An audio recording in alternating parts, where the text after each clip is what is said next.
Gawain natin araw-araw, mag-ayos ng kama. Yan, gawain natin. Yan ang trabaho ni Abinido.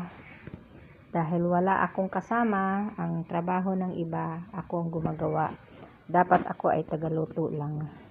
So, ito, nandito na naman ako sa taas. Dito na naman tayo, mga kamix. So, ngayon, alam nyo na kung anong trabaho ni Abinido. Para din akong nasa ibang bansa. All around. Dati hindi. Sa baba lang talaga ako nakapermi.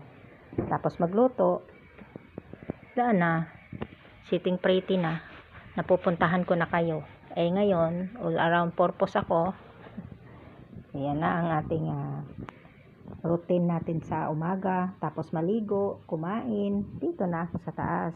Dahil sa umaga, madaling araw, sa baba naman. Hindi pwedeng magtanghali ka ng gising. Dahil pag tanghali ka na gumising, ay lahat sila gising na din. So ayan mga kamix, ang aking gawain sa umaga, araw-araw. Kaya pag nakapunta ako sa inyong mga live ng umaga, ibig sabihin doon kumakain ako ng almusal. At kaya ako kayo na susuportahan.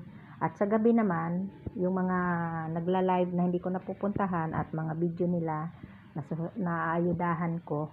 Kasi habang nagluluto ako, piniplay ko yung aking isang cellphone.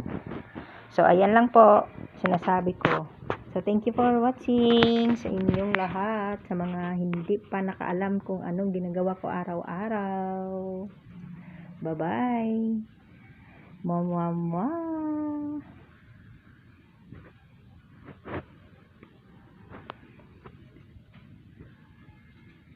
Yan. Doon sa labas. Yan ang labas na. Dito ako sa taas eh. Yan. Tinaas ko lang itong blinds.